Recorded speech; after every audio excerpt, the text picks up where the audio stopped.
কয়েকজন খুব সুন্দর প্রশ্ন করেছেন, ভাবলাম এটা একটু উত্তর দিই আজকে। সেটা হচ্ছে, অনেকে জিজ্ঞাসা করেছেন, ম্যাডাম মানুষ নেশা করে কেন?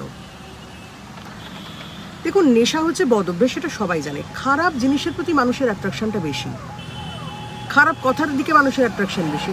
দেখবেন খারাপ কথা সবাই বলতে পারে, ভালো কথা বলার এবং ভালো কথা শোনার লোক সংখ্যা কম। সুতরাং খারাপের দিকে মানুষের অ্যাট্রাকশন থাকে।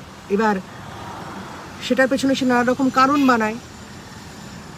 এরকম মানুষজন রয়েছে যারা প্রচণ্ড পরিশ্রম করে, তারা বলবে তাদের কষ্ট কমানোর জন্য তারা নেশা করে। কেউ বলবে যে দুঃখ ভুলতে নেশা করি, আবার কেউ বলবে যে স্ট্রেস, প্রেশার, টেনশন এগুলোর জন্য নেশা করি বলবে। এই তো তাদের অজুহাতের ব্যাপার।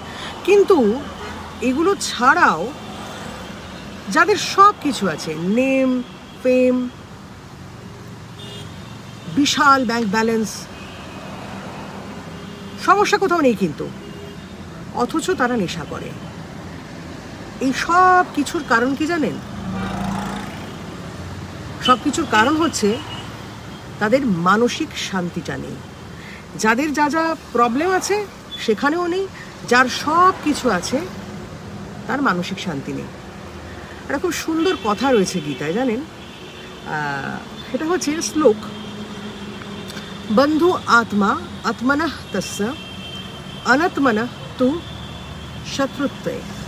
অর্থাৎ আপনার সঙ্গে থাকে কে, আপনি কার সঙ্গে থাকেন? হ্যাঁ, খালি চোখে আপনি বলবেন আপনি আপনার পরিবারের সঙ্গে থাকেন, ঠিক কথা, কিন্তু আসলে আপনি থাকেন আপনার মনের সাথে। এই যে এই জায়গাটা, আপনার সোল, আপনার মন, এটার সঙ্গে আপনি থাকেন 24 ঘন্টা, সেই তো আপনার সঙ্গে থাকে। এবং গীতার শ্লোক অনুযায়ী বন্ধু আত্মা আত্মনঃ তস্য, অর্থাৎ এই যে আপনার আত্মা, আপনার মন, এই সবটাই হচ্ছে আপনার বন্ধু। আবার অনাত্মনঃ তু শত্রুত্বে, এবার সেই মনই কিন্তু আপনার শত্রু।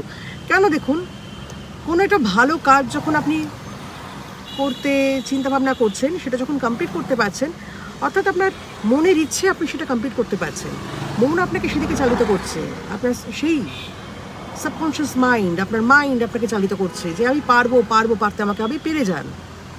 এবার যখন কোনো কাজ আপনি করবেন না, আর করবো না, পরে করব, ডিলে করা, প্রোক্রাস্টিনেশন, এই যখন এই প্রসেসে যাচ্ছেন, আজ থাক, কাল থাক, পরশু থাক, এই সেটাও আপনার মন করেছে। এমন এই করতে করতে আপনি আপনার অপরচুনিটি হারিয়ে ফেলেন, এবং সুতরাং সেটাও আপনার মনের কারণে হয়েছে। সুতরাং আপনি সবটাই আপনার মন দ্বারা চালিত হচ্ছেন।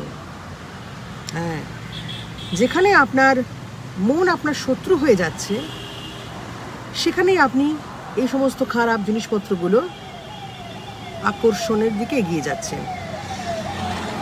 তখন আপনার এই সমস্ত কথাগুলো হচ্ছে যে মনের কষ্ট, দুঃখ ভুলতে, আমার পাস্ট লাইফ তো জানো না, কত কষ্ট করেছি। এগুলো সবটাই হচ্ছে ব্যালেন্স, এই মেন্টাল ব্যালেন্সটা নষ্ট হয়ে যায়। ওই যে খারাপ জিনিসের প্রতি আকর্ষণ, সে সবটাই তাই কারণে। সুতরাং এই ব্যালেন্সটাকে বজায় রাখতে হবে, মনটাকে বন্ধু হতে হবে।